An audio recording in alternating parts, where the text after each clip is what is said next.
se dio durante el periodo neoliberal, pues es que no se impulsó la economía formal lo suficiente, porque se abandonó la actividad productiva en general. Hablando del campo y hablando de la autosuficiencia, la apuesta era a comprar todo lo que se consumía en México. Se decía, en un mundo globalizado no hace falta ser autosuficientes, podemos comprar afuera lo que se necesite. Eso fue lo que prevaleció como política en el sector energético, vender petróleo crudo y comprar gasolinas. Y lo mismo en el caso de los alimentos. Y lo mismo en la industria, en la manufactura, en todo. Y por eso perdió fuerza el sector formal y no había fomento a la actividad productiva. El Estado no promovía el desarrollo. Una política industrial. Nada. Llegaron a decir que la mejor política industrial era la que no existía. Lo dijo un secretario de Economía o de Industria, creo que fue Serra o alguno de ellos.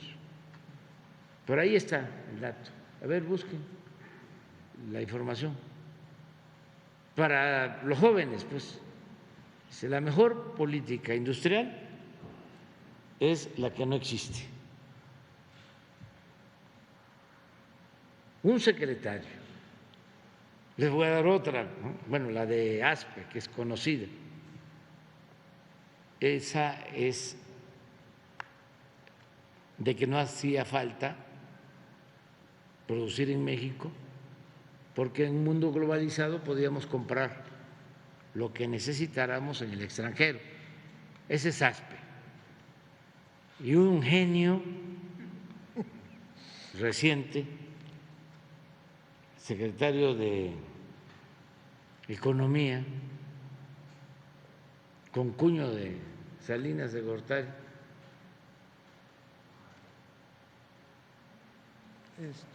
González Anaya. González Anaya, ese dijo que no afectaba que aumentara el precio de la gasolina, porque la mayoría, siendo secretario de Hacienda, porque la mayoría no tenía carro, la mayoría no usaba vehículos, no compraba gasolina, que no importaba que subiera el precio. Puro genio, pura eminencia. Serrapuche, secretario de Comercio con Salinas, pero ¿qué dijo exactamente? La que no existe. ¿No? Entonces, por eso creció tanto la economía informal. Yo quiero decirles que la gente nos salvó de una crisis mayor. El país estaba en decadencia, pero hubiese habido un estallido económico, social, político, de mayores dimensiones. Fue terrible lo que sucedió, porque eso se les olvida a los conservadores. En vez de ofrecer disculpas y ser autocríticos y no caer en la autocomplacencia,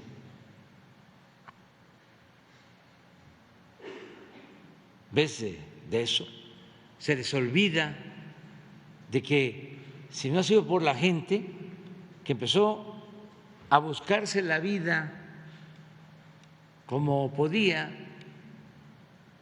a salir a vender a la calle,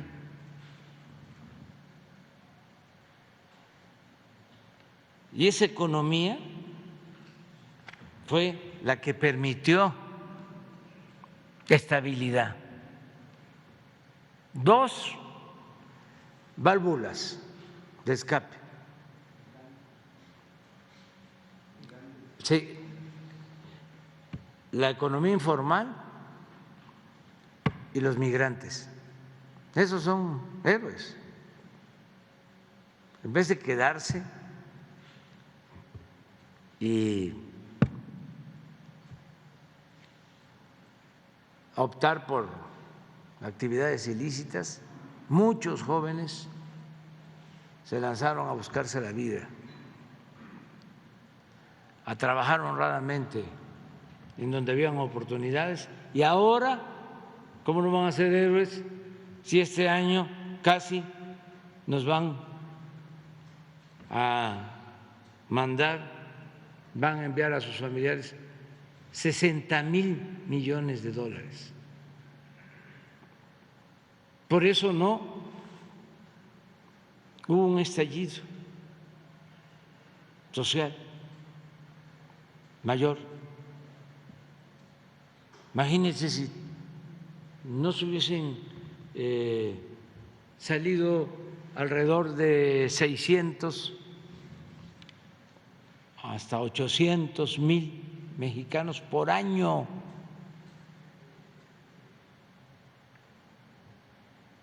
a buscarse la vida.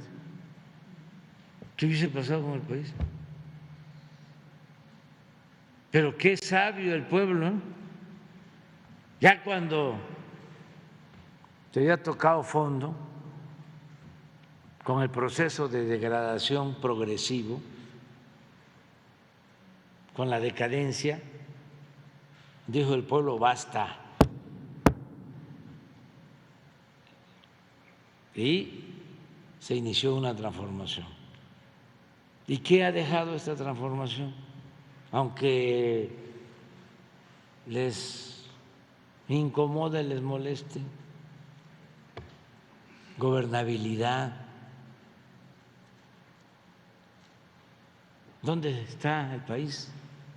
Convulsionado.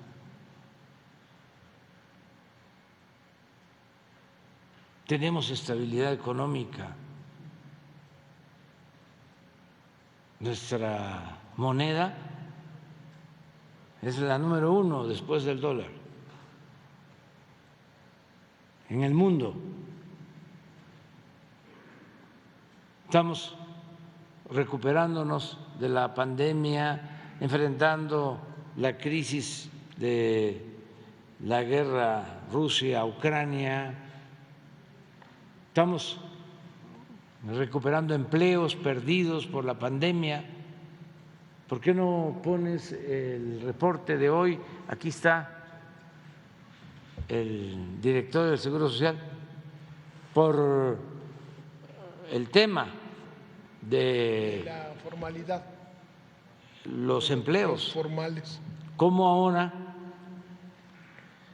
están creciendo los empleos formales, como no sucedía en mucho tiempo. O sea, que se pueda ver la trayectoria de los últimos tiempos. Imagínense, en 2 años con pandemia, más la guerra, y aspiro a terminar con un mínimo de 250 a 300,000 empleos por año nuevos, que se dice fácil, pero miren, pero este es un mes, no, el del año, los años.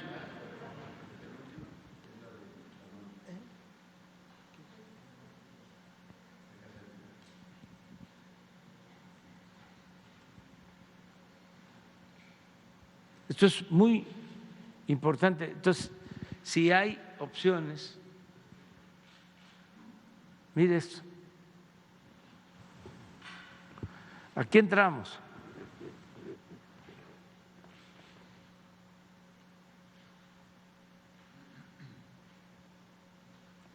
Aquí estamos antes de la pandemia. 20.614.000 empleos o trabajadores inscritos al Seguro Social. Y se nos cayó así. Y empezamos la recuperación, y aquí ya llegamos.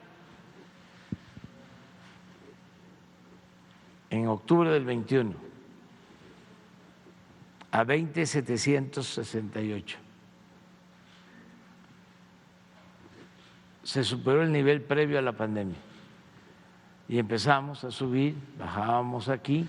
Y miren, 21.459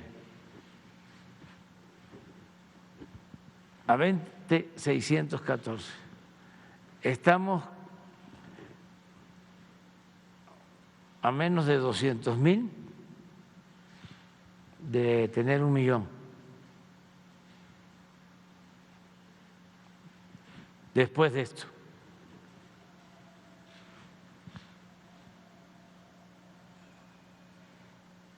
Entonces, la tendencia es esto, se nos va a caer un poco en diciembre porque todavía hay los trucos esos de despedir a trabajadores para no darles aguinaldo y recontratarlos.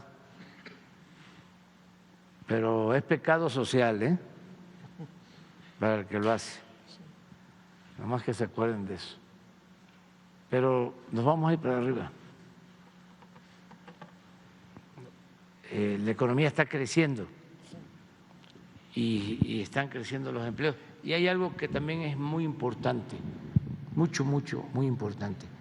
Hay una mejor distribución del ingreso, de la riqueza, porque no es nada más crecimiento, sino distribución. Se está creciendo de manera más justa, más igualitaria. Y eso también lo vamos a aprobar en su momento. Pero no va a haber un plan así para bajarle un poquito, ¿no? Que no sea el 56%, que sea el 54%, irle bajando. Vamos a seguir. Es que tenemos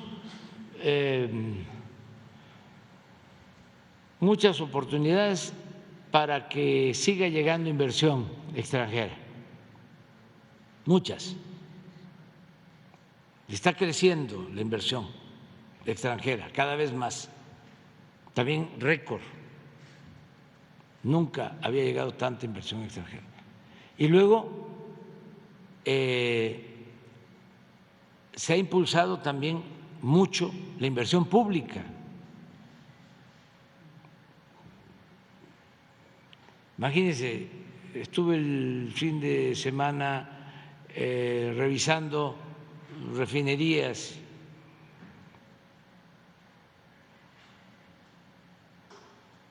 como 40.000 empleos, solo en refinerías,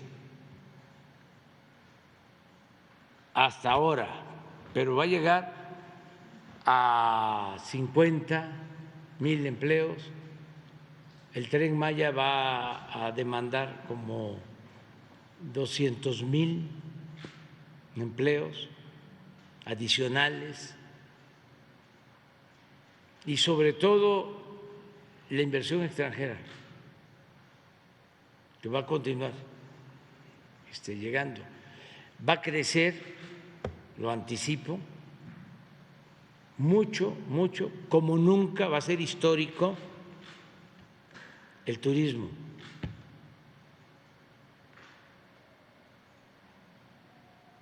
Ahí tenemos muchas posibilidades de crecimiento. Entonces, Todo esto significa formalidad. El tren transísmico, las aduanas y muchas obras más que están en proceso. Entonces, sí que es empleo formal, porque no puede trabajar una empresa que tenga un contrato con el gobierno si no tiene a sus trabajadores inscritos con seguridad social, es decir, si no son trabajadores formales. Pero sí, tienes razón, creció muchísimo la economía informal, pero al mismo tiempo fue una bendición, porque fue la forma en que la gente resistió y los migrantes, que nos ayudó muchísimo. Si no hubiese habido un estallido social. Es más, no exagero, no les va a gustar a mis adversarios conservadores, pero si no se hubiese dado el cambio y hubiese seguido lo mismo, el país estaría hundido, pero no solo con mayor crisis económica y de bienestar social, sino con muchos conflictos. Se enojan algunos, ¿no?, que ¿por qué se dan las becas? Que los muchachos utilizan el dinero para tomar sus caguamas, que son unos flojos, ninis, que ¿por qué se ayuda a los campesinos flojos con el Sembrando Vida? No saben, primero, que el pueblo de México es muy trabajador. Eso no lo aceptan porque tienen una mentalidad conservadora de hacendados porfiristas. Tienen la idea de que el pueblo es flojo y que si hay pobreza es porque la gente no trabaja. Y eso es completamente falso. Y el ejemplo mejor son los migrantes. ¿Cómo se van y hay oportunidades y nos envían 60,000 millones de dólares? Si el pueblo de México fuese flojo, indolente, no saldría adelante en ninguna parte. Pero esto es lo que piensa, concibe uno de los escritores más famosos de letras libres. Y así piensan muchos. Por eso no me arrepiento de haber dicho, de haber utilizado en el grito para recordar el no a la corrupción, el no al clasismo, el no al racismo. Hay muchos que ni siquiera son fifí, pero se sienten superiores y se enojan. No, tú eres aspiracionista, o sea, estás en la lista, ¿no? Pero todavía no te toca. Y he llegado a la conclusión de ¿por qué tanto coraje? ¿De dónde viene? Y ese odio. si no se les perjudica en nada el racismo. Porque imagínense una formación clasista, racista, que de repente es cuestionada.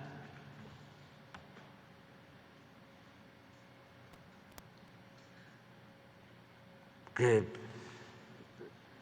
se piensa que si se llega a nivel de posgrado, de maestría, de doctorado, ya se es superior, es como un título nobiliario. No, eso no es necesariamente cultura. Eso puede ser educación, pero no cultura. Y el sentirse superiores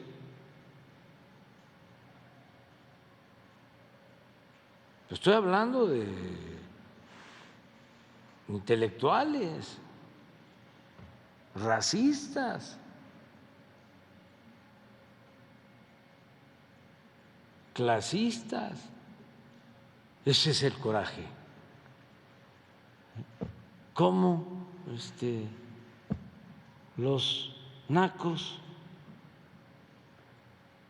van a estar en el poder? Los chintos.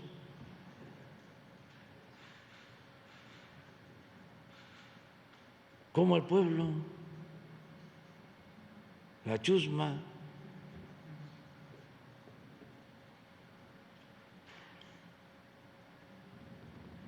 Así. Además hay expresiones de ese tipo.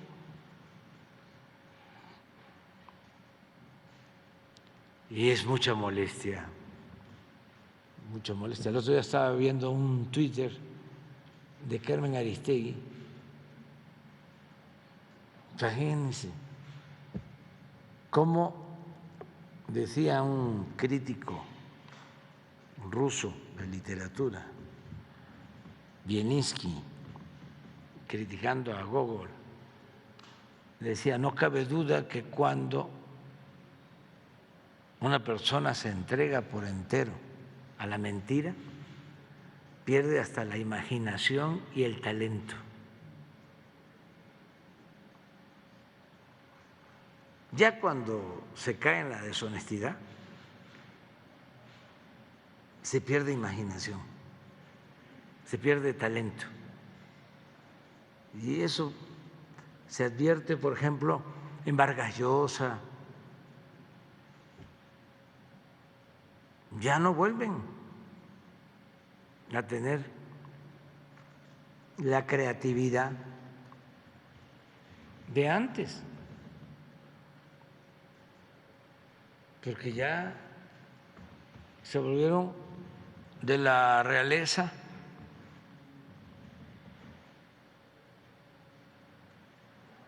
y se han dedicado a defender causas contrarias a los pueblos, y ya está difícil que alguien lea algo de Vargas Llosa, un gran escritor. Ese libro, La fiesta del chivo, de primera, es como El amor en los tiempos del cólera, de García Márquez, que todo el mundo habla de 100 años de soledad. Pero una vez le dije al Gabos, estábamos platicando, le digo: ¿quieres que te diga cuál es el libro que más me ha gustado que has escrito? Dice: yo te contesto, El amor en los tiempos del cólera. Sí, él mismo lo sabía, pues eso, un buen escritor, lo sabe. ¿Por qué no pones el Twitter de donde se esforzó mucho en su análisis? en donde está Tatiana, en el aeropuerto. No, que está Tatiana, dice, es que es interesante, porque también si a entregarse a la mentira se le añade el enojo, uno tiene que estar sereno, tranquilo, no enojarse, porque sí perturba, el enojo, el calentarse. Por eso, aunque tenga uno el corazón caliente, la cabeza fría, tranquilo. No te calientes, granizo.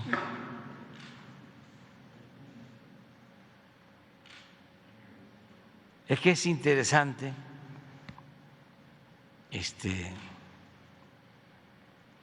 ver lo superficial.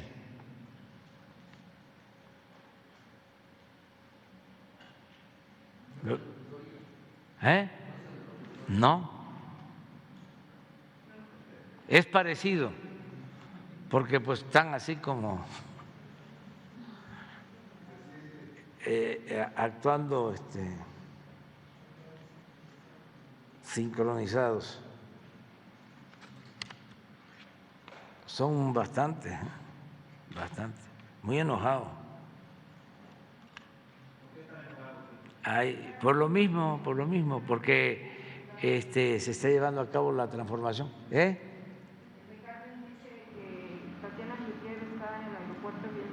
Dice Tatiana Cloutier que fue coordinadora de la campaña de López Obrador y lo hizo triunfar, algo así.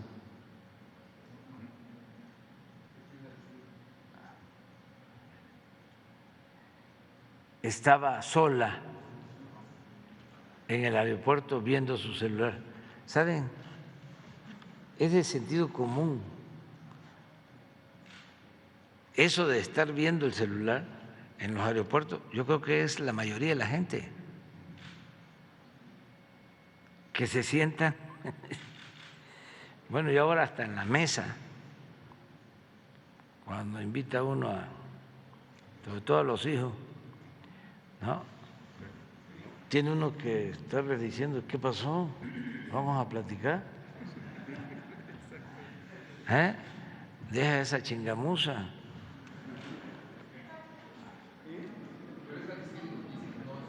Aristegui Noticias, sí. ¿Pero no la misma? Yo pensaba que no es de ella entonces. Entonces, ¿no la encontraron? A ver. Pues que cuide nada más quién le lleva eso. Porque yo pensaba de que era ella, o pienso.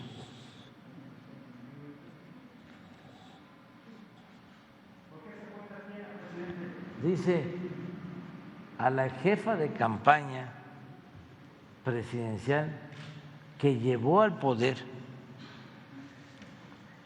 a López Obrador, Tatiana fue clave, importantísima, nos ayudó mucho, pero al poder nos trajo el pueblo.